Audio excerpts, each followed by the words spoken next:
kami persilakan Prof untuk menyampaikan materinya.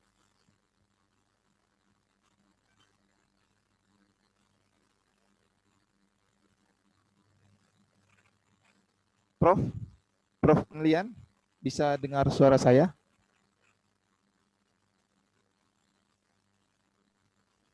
Halo, halo, ya.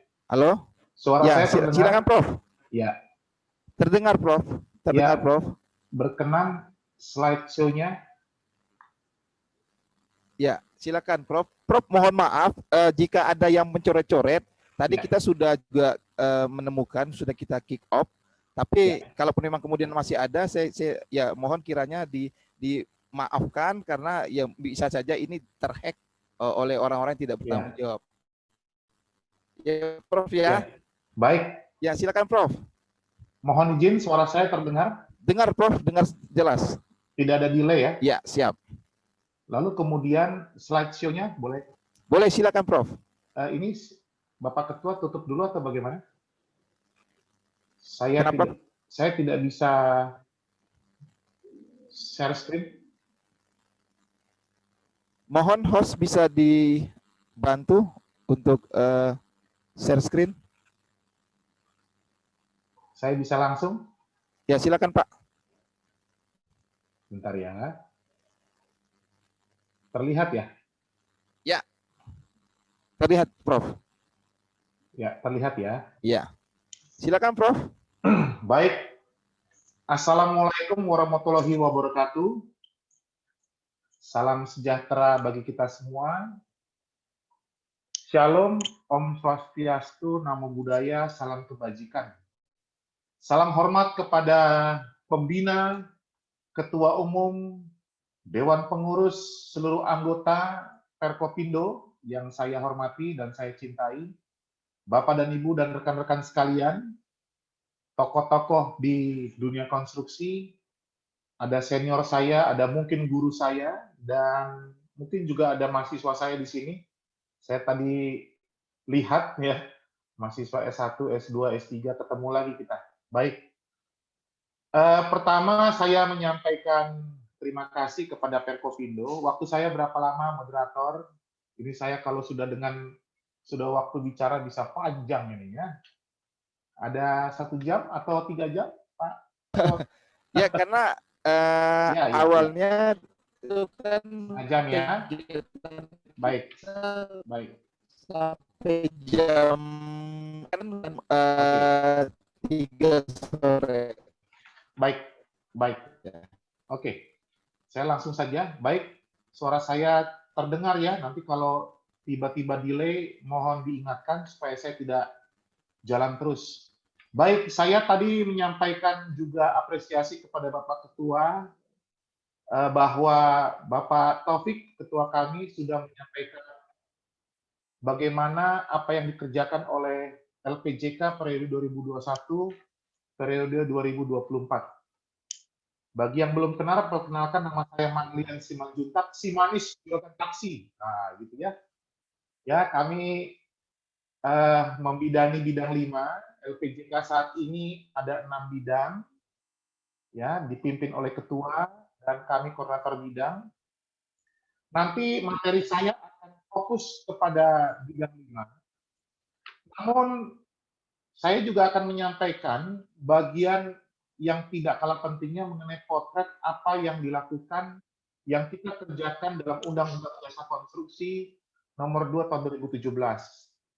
Kemudian saya juga akan cerita juga mengenai hal potret nasional kita seperti apa. Dan kemudian mengarah kepada bidang 5.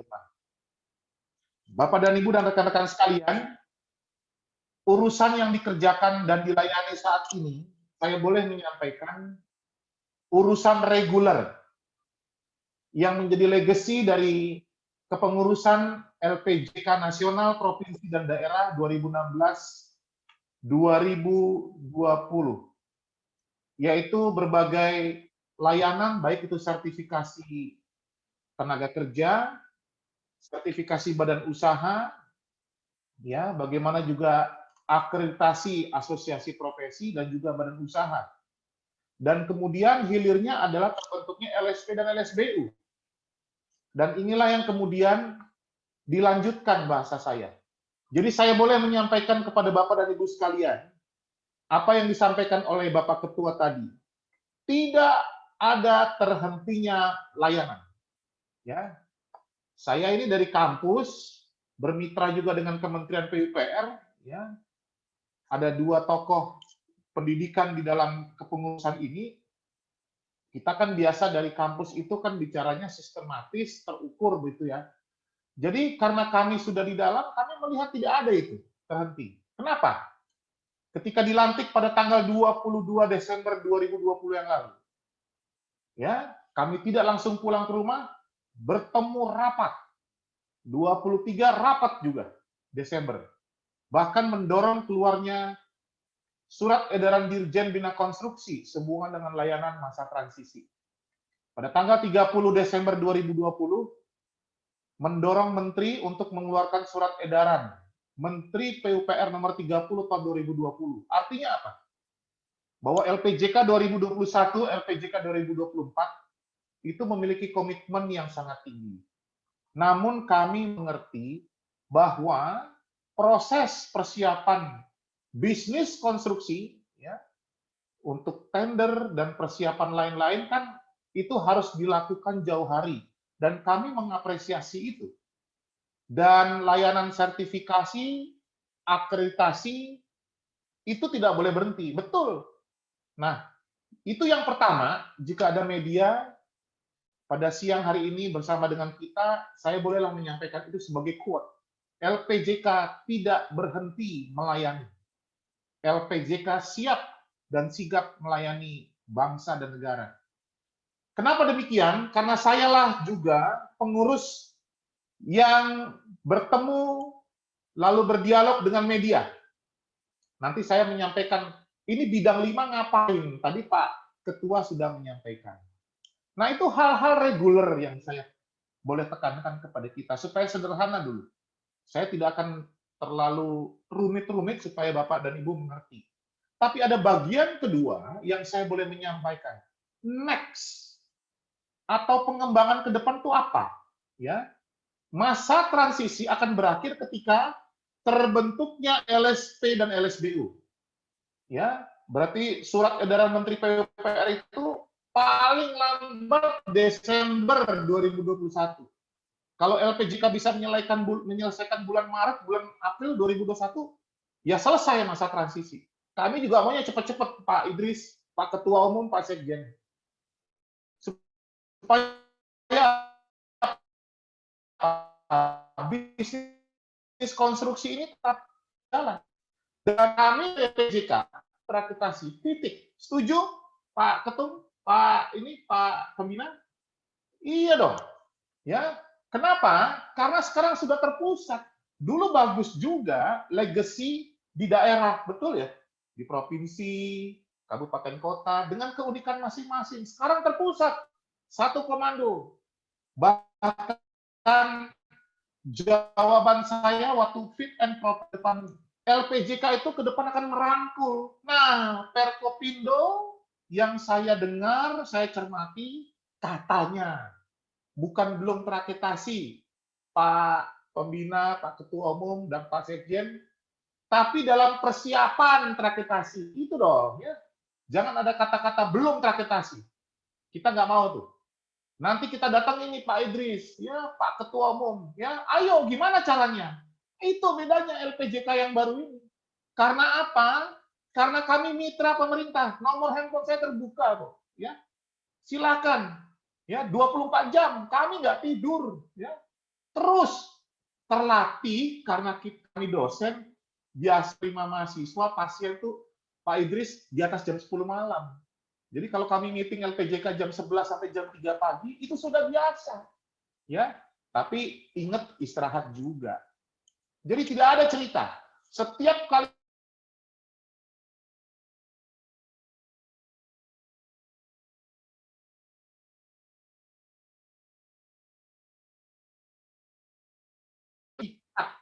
bagus. Tapi ini next adalah urusan terakreditasi. Kita atur minggu depan. Apa yang perlu diatur dan dipersiapkan teman-teman Perkopindo? Supaya didengar ini, 1.000 lebih peserta, supaya bisa terakreditasi. Indikator kinerja dari LPJK baru bukan jumlah sertifikat saja yang tercetak, betul? Tapi berapa jumlah asosiasi profesi, badan usaha yang terakreditasi dan kemudian memiliki LSP, LSBU. Tadi Pak Ketua menyampaikan, LPJK ini bukan ke depan ini bukan ngurusin lagi sertifikasi, meregistrasi iya, tapi kemudian diatur dan dilaksanakan teman-teman. Tadi saya dengar bagus sekali ya Pak Pembina, Pak Ketum, Perkopindo punya VVA, verifikasi awal, ya punya diskresi. Kami di LPJK menyebutkan bukan cuma awal, Pak, verifikasi akhir dan final. Jadi punya kewenangan besar, ya. Apalagi nanti akreditasi bagus sekali, Bang. Kenapa? Pasca kepengurusan kami kita happy gitu loh. Ya, jangan sampai ini cuma sertifikat yang diurusin tapi kemudian Perkopindo belum terakreditasi. Pertanyaannya langsung Pak Idris, Pak Ketum, kapanlah terakreditasi ini? Tahun ini harus. Ya, ya. Jadi kalau domba datangin gembala, tuh kalau saya di kampung gitu ya. Sekarang gembala datangin domba, ayo tak kejar, ya, supaya bagus, kan happy, ya kan? Gitu loh. Udahlah, undang-undang baca sendiri, itu semua baca, tapi bagaimana Perkopindo? Nah, pernahkah kita kembali melihat ruh dari Undang-Undang Nomor 2 tahun 2017? Ya, itu masih kita pelajari lagi. Ada PP-nya, Bapak dan Ibu sekalian. Undang-Undang Cipta Kerja Nomor 11 tahun 2020, ucuk-ucuk gitu ya. Wah, rame di LPJK, membuat matriks. Mana yang masih ada tertulis di dalam Undang-Undang Nomor 2 tahun 2017 yang juga diakui di Cipta Kerja. Ada juga yang hilang. Saya menyampaikan kepada Dewan Perwakilan Rakyat yang terhormat, Undang-Undang Cipta Kerja itu akan melakukan harmonisasi, optimasi, reformasi birokrasi seperti yang LPJK lakukan. Refocusing terhadap program dan anggaran. Tapi hari ini kita nggak akan bahas itu. Mungkin setelah nanti keluar PP-nya, yang sekarang dalam bentuk draft RPP Cipta Kerja, yang berhubungan dengan penyelenggaraan konstruksi, usul Pak Pembina, Pak Ketum, Pak Sekjen. Adakan webinar lagi, bagaimana harmonisasi Undang-Undang Cipta Kerja dengan Undang-Undang Jasa Konstruksi Nomor 2 tahun 2017. Dan itu adalah amanah di bidang 5 LPJK periode 2021-2024. Saya belum masuk slide loh. Ini baru pembukaan. Baru pembukaan ice break. Slide saya itu ada 100. Waduh, ampun deh. Jadi yang namanya dosen itu panjang lebar, ya. Jadi Undang-Undang Cipta Kerja jangan takut. LPJK yang mencermati itu bidang saya. Bidang 5, ya. Supaya kita lihat nanti. Kami berelasi dengan Bapak, dengan pembuat ataupun teman-teman yang menyusun naskah akademis ini. Ya, kalau ada apa-apa kami akan berdialog. Nah, itu LPJK ke depan. LPJK ini diem. Tidak terhenti untuk bekerja melayani. Betul? Sahabat super. Baik, saya baru masuk ini ya. Ini perkenalan dulu ya. Nah, hari ini kalau kita bicara detail, tadi Pak Ketua sudah menyampaikan, Ketua LPJK prosesnya ya. Kemudian di dalam surat edaran Menteri PUPR nomor 30 itu bisa di-download flowchart-nya ya. Bagaimana badan usaha semua sudah terbuka, nggak ada yang ditutup-tutupi. Nah, itu adalah yang kita optimalkan di tahun 2021. Tapi terus terang Bapak dan Ibu dan rekan-rekan sekalian, apa terdengar suara saya? Terdengar?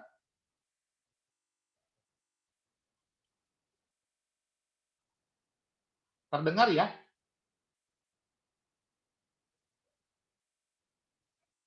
Apa yang dilakukan pada saat ini adalah melakukan paralel.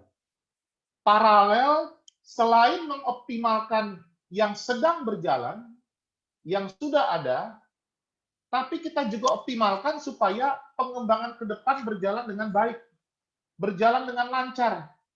Ini yang kami pikirkan dan kami pertimbangkan supaya negara ini boleh dilayani. Nah, ini yang menjadi penting. Terdengar suara saya? Apa terhenti? Mohon izin. Panitia?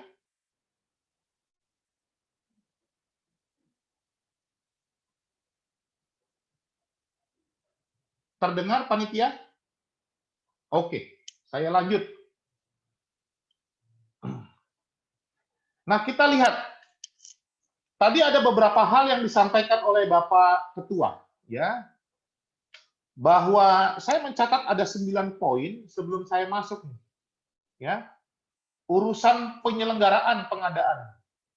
Ya, bagaimana proses itu berjalan tidak terhenti. Ya. Yang kita serve adalah jasa. Badan usaha sebagai legitimasi berkumpulnya dan bersatunya para ahli dalam satu wadah usaha. Ya, kalau kita lihat dalam Undang-Undang Nomor 2 Tahun 2017, usaha apa? Jasa konsultansi konstruksi dan atau pekerjaan konstruksi. Jadi ini dua model, ya. Tapi kemudian bagaimana itu terintegrasi? Jadi ada dua kata kunci Bapak dan Ibu sekalian. Terintegrasi dan berkelanjutan. Sehingga ada direktorat di dalam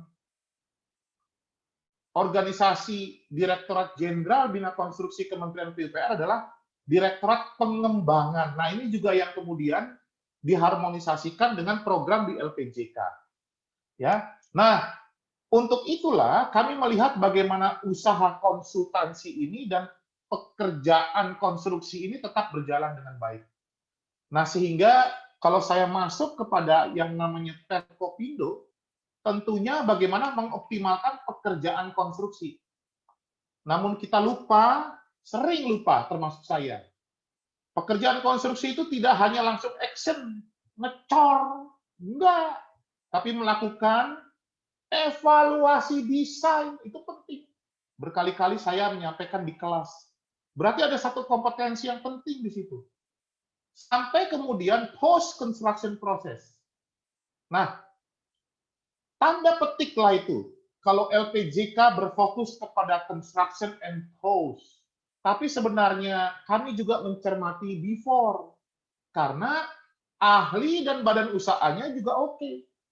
Nah, ini yang coba saya juga bersama-sama Bapak dan Ibu mengingat kembali bahwa LPJK lahir oleh karena Undang-Undang Nomor 2 Tahun 2017.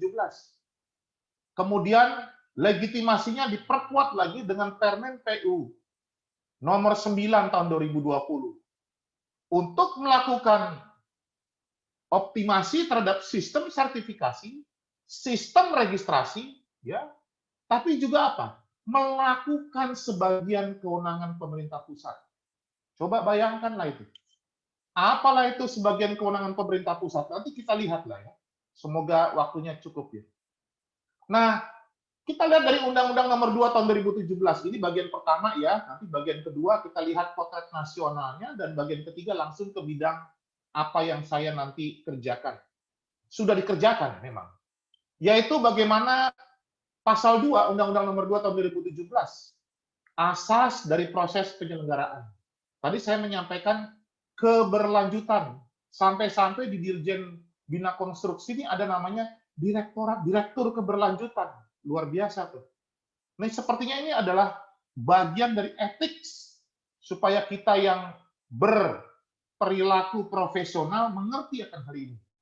Jujur, kita semua adalah merusak alam. Nah, bagaimana hal ini kembali lagi mengembalikan seperti kondisi yang semula, bahkan lebih baik. Sehingga struktur usaha jasa konstruksi kita bisa lihat di pasal 11. Ya. Dan juga potret jenis usahanya. Tadi saya menyampaikan, bagian yang menarik adalah pekerjaan konstruksi terintegrasi. Dampaknya adalah berbicaralah itu mengenai kontrak, berbicara mengenai schedule, berbicara mengenai biaya. Nah, ini semua kalau masing-masing jenis usaha punya risiko, maka yang ketiga punya risiko yang unik juga. Nah, mungkin kita lupa ada bagian ketiga ini yang terintegrasi ini. Kenapa? Karena sistem informasi jasa konstruksi sekarang sudah terintegrasi. Betul? Bukan cuma pekerjaan konstruksinya. Ya, lembaga pengembangan jasa konstruksinya sudah terintegrasi di pemerintah pusat.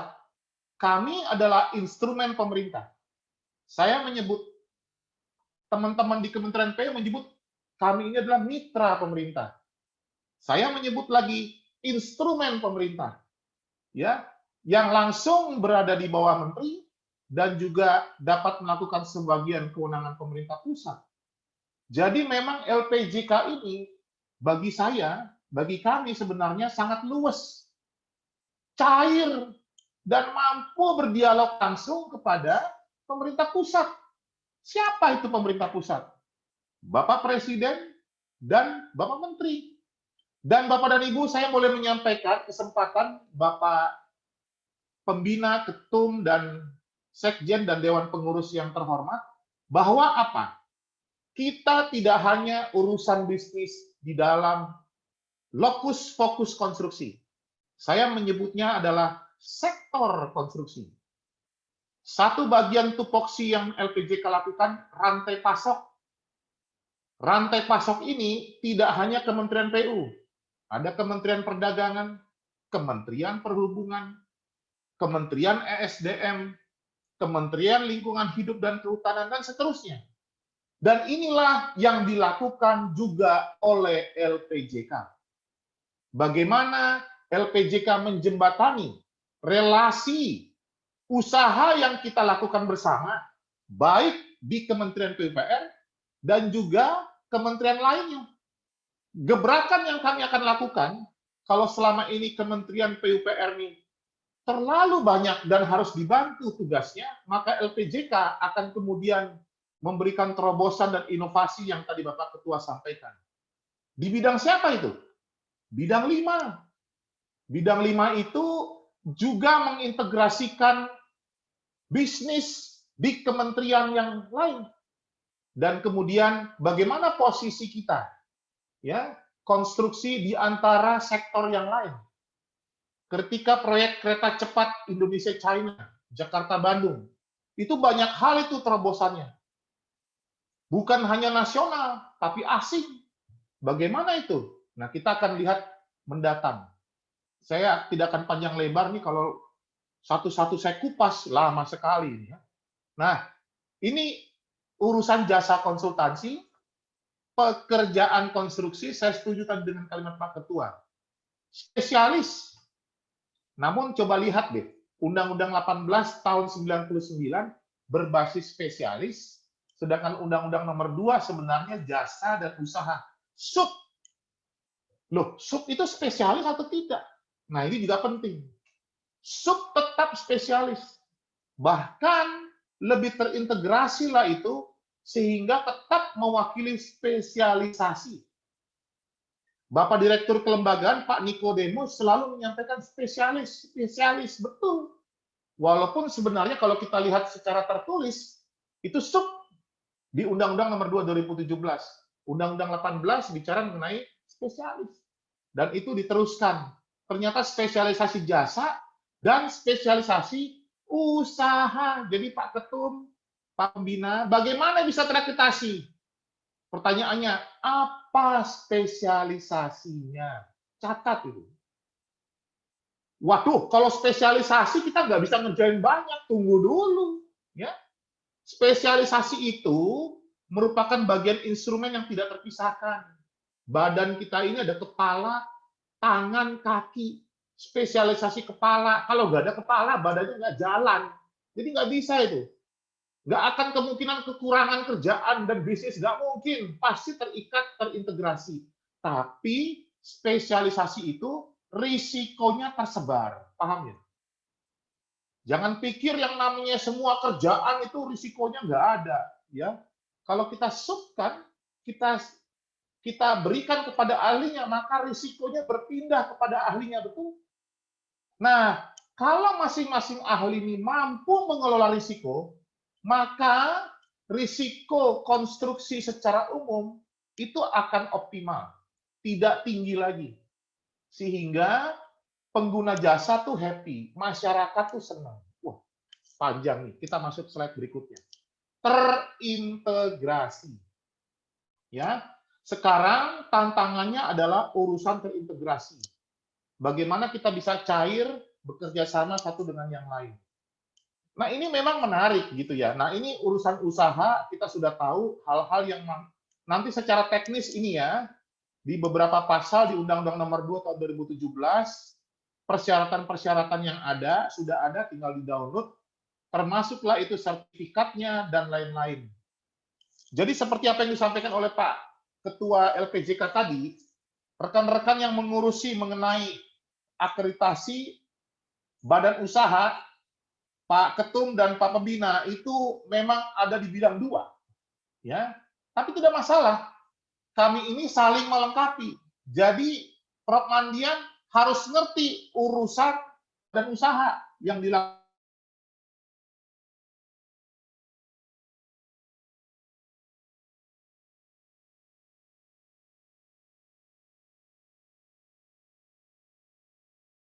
Satu dengan yang lain, ya, terpecah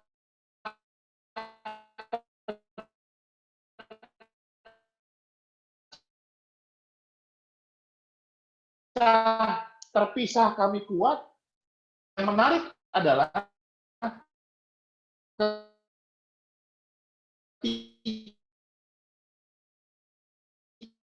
ketika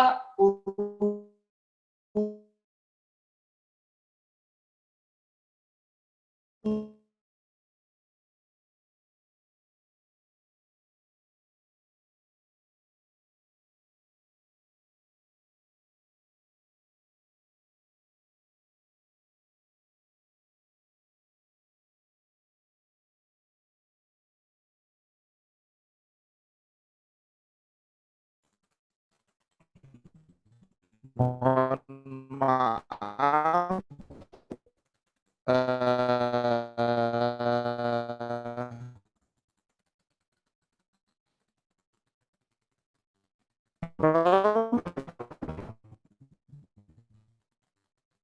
Masih ada,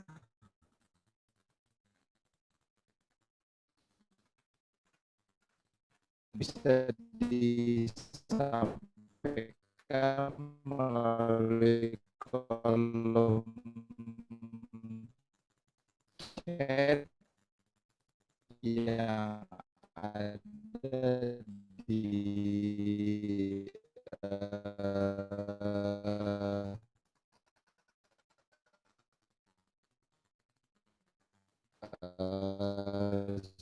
Zoom ini.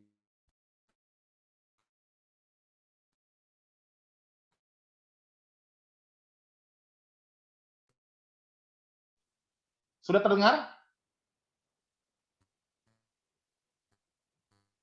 Kedengaran, Pak. Oke, lanjut. Ya, hal yang biasa ini. Kalau memang terlihat ya, lanjut ya. Oke, panitia bisa dengar ya? Bisa, Pak, bisa. Oke, baik-baik. Lanjut terus. Nah, mari kita lanjutkan kepada bagian kedua, ya. Urusan nasional. Bapak dan Ibu dan rekan-rekan sekalian, karena bidang saya ini pengembangan, jadi bicara yang besar ke depan. Saya kembali menyampaikan apa yang kami sampaikan kepada Dewan Perwakilan Rakyat Republik Indonesia. Tidak ada visi menteri. kami ada di bawah Menteri PUPR. Yang ada adalah visi misi presiden. Jadi tentunya kami harus bisa mewujudkan misi presiden melalui tupoksi yang dikerjakan oleh LPJK. Nah, ini kemudian diwujudkan dalam pidato Bapak Presiden apa yang disebut visi Indonesia. Ya. Dan kalau kita lihat penggunaan APBN yang fokus disebutkan istilahnya adalah refocusing APBN. Kami merasakan benar LPJK 2021-2024 menggunakan dana APBN. Sehingga kami ikut mencermati dan kami harus bertanggung jawab terhadap penggunaan itu. Nah, tapi ada hal lain, baik itu infrastruktur, sumber daya manusia, investasi dan reformasi birokrasi. Tadi Pak Ketua LPJK menyampaikan hal yang unik lah ketika LPJK nasional 2016-2020 kemudian menjadi LPJK 2021-2024. Apa yang kemudian menjadi hal penting? Reformasi birokrasi ini harusnya memang dapat melayani lebih cepat. Terhubungnya konektivitas ini menjadi penting. Supaya apa? Supaya 5 visi ini boleh terwujud melalui rencana pembangunan yang sudah ditetapkan di tahun 2020 hingga tahun 2024. Nanti kita bisa bahas satu persatu. Artinya apa? Dengan adanya pembangunan infrastruktur yang baik, kalau kita lihat tadi dari Undang-Undang Nomor 2 tahun 2017 dan PP-nya, maka akan menghasilkan satu kehidupan yang jauh lebih baik. Bukan cuma kualitasnya, tapi apa yang kami hadapi di lapangan setiap hari, rapat dengan teman-teman di seluruh Indonesia, urusan rantai pasok ini juga penting. Nah, ini yang kemudian kami cermati di LPJK. Karena apa? Karena kita lihat beberapa karakter di sini. Berbasis prosesnya seperti apa, keunikan karya konstruksinya bagaimana, kejadian Sulawesi Barat, jangan-jangan keunikan itu tidak keluar, sehingga merespon bencana di sana tidak unik, disamakan semuanya. Nah, ini yang menjadi hal penting kami cermati di lapangan. Siapa saja yang terlibat di sana. Dan pada akhirnya, tadi saya menyampaikan 2 kata kunci. Ini yang terjadi di lapangan bagaimana terintegrasi dan berkelanjutan dalam proses itu. Bapak dan Ibu dan teman-teman sekalian, kita juga harus kenal bagaimana Kementerian PUPR sehubungan dengan penyelenggaraan sektor konstruksi secara nasional. Saya boleh menekankan Kementerian PUPR mengkoordinir seluruh proses penyelenggaraan sektor konstruksi. Kalau kita membangun jalan tol, proyek strategis nasional, itu terdampaklah itu dengan hal lain yang menjadi tupoksi kementerian dan pemerintah daerah. Nah, disinilah Kementerian PUPR memiliki peran. Belum banyak yang tahu. Nah, inilah yang kemudian dioptimalkan oleh LPJK. LPJK seharusnya mampu untuk terintegrasi dengan pemerintah daerah, terintegrasi dengan kementerian-kementerian yang lain. Supaya apa? Supaya semua hasilnya optimal, harmonis. Nah, kalau kita lihat LPJK itu sendiri, berdasarkan Peraturan Menteri PUPR Nomor 9 tahun 2020, saya menyebutnya LPJK adalah instrumen Menteri PUPR. Jadi directly langsung. Dalam pelaksanaannya, dalam perencanaannya, kami sangat harmonis dengan Direktorat Jenderal secara khusus Bina Konstruksi dan juga direktorat jenderal lainnya di lingkungan Kementerian PUPR. Termasuklah itu dengan para direktur di bawah masing-masing direktur jenderal yang ada di Kementerian PUPR. Jadi artinya apa? Peran LPJK ini luwes, ya, cair, itu yang saya sebut berkali-kali. Tapi ini bolehlah saya menyampaikan, LPJK sebagai unggulan di Direktorat Jenderal Bina Konstruksi, tapi juga menjadi prioritas harusnya di dalam Kementerian PUPR itu sendiri. Nah, inilah sebenarnya mental yang dimiliki oleh 7 pengurus yang kami kolektif kolegial mencoba untuk mengerti hal ini. Namun dalam awal kepengurusan kami, masa transisi yang dilaksanakan ini, ada hal-hal yang unik, Prof, yang mungkin tidak mudah, mohon maaf ya, Prof, penyela. belajar begitu. Mohon maaf penyela Prof, waktu Ya. kita sampai jam 15 Prof. Berapa menit lagi? Tinggal 5 menit lagi Prof. Berapa menit lagi, Mas? 5 menit lagi Prof. Langsung. Ya. Melakukan kewenangan pemerintah pusat. Nah, itu dia. Terima kasih sudah diingatkan. Nah, ini yang tadi Pak Ketua sudah sampaikan, posisinya LPJK, ya, yang ada sebagai lembaga non struktural, saya tidak akan ulangi lagi. Tapi tugasnya yang menarik, melakukan sebagian kewenangan pemerintah pusat. Nanti bisa kita diskusikanlah ini. Baik terhadap perundang-undangan serta vitalisasi, ya. Nah, ini ada satu model pengembangan ke depan yang kami di bidang 5 sudah pikirkan di jangka panjang, jangka menengah, dan jangka pendek. Memang jangka pendek sejak terbentuknya LSP, LSBU, maka ada otorisasi di sana, LP melakukan pengembangan yang lebih cepat. Jadi ini kami di bidang 5 ini sangat curious, masa transisi ini boleh tercapai supaya kita bisa kencang gitu ya. Ya, compete secara nasional, tapi juga compete secara internasional. Nah, kemudian ini bagian yang ketiga terakhir, ya, tapi ini aja 30 slide. Tapi disimpulkan dalam 6 program. Bidang 5, program pengembangan penyelenggaraan jasa dan usaha, itu membahas berbagai hal tentang hal-hal yang dilakukan dalam sistem existing. Kebijakan-kebijakan kami kaji, ya. Bukan cuma itu, datang nanti ke daerah. Beberapa media sudah berdialog bersama kami untuk kami nanti datang di Sulbar, Kalimantan yang kena banjir dan seterusnya. Jenjang pendidikan, kami dengan Kementerian Pendidikan Kebudayaan yang coba kita lihat nanti, pendidikan tinggi dan pendidikan profesi, vokasi nanti kita lihat. Pengembangan profesi berkelanjutan. Nah, mungkin menarik juga pengembangan badan usaha berkelanjutan seperti apa.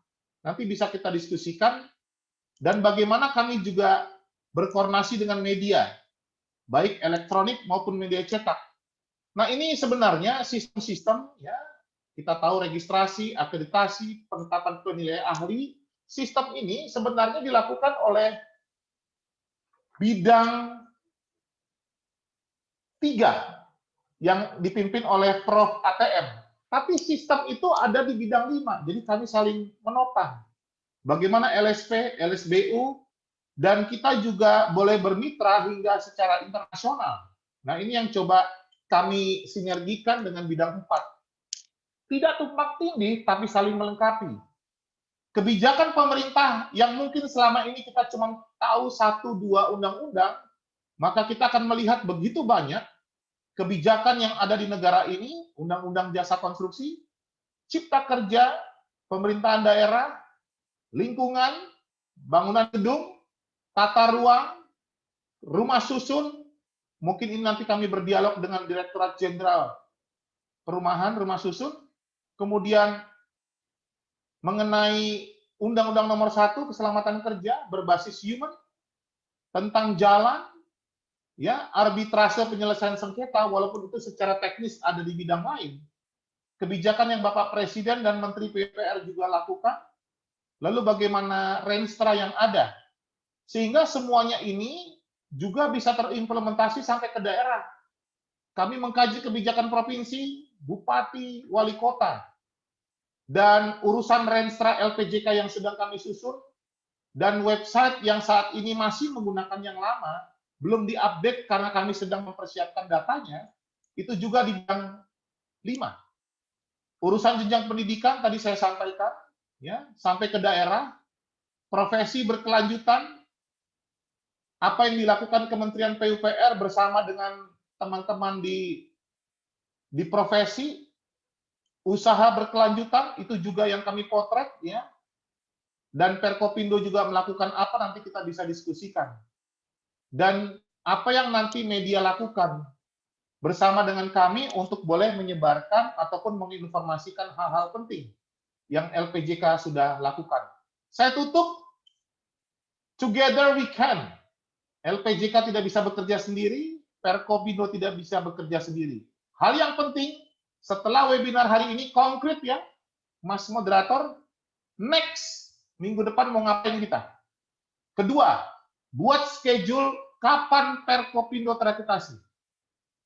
Kalau LSP-nya sudah ada, kalaupun VVA sudah oke, maka urusan akreditasi lah yang kita urus. Jadi kami tidak mau ini webinar yang rutin saja, tapi paling tidak boleh berdampak.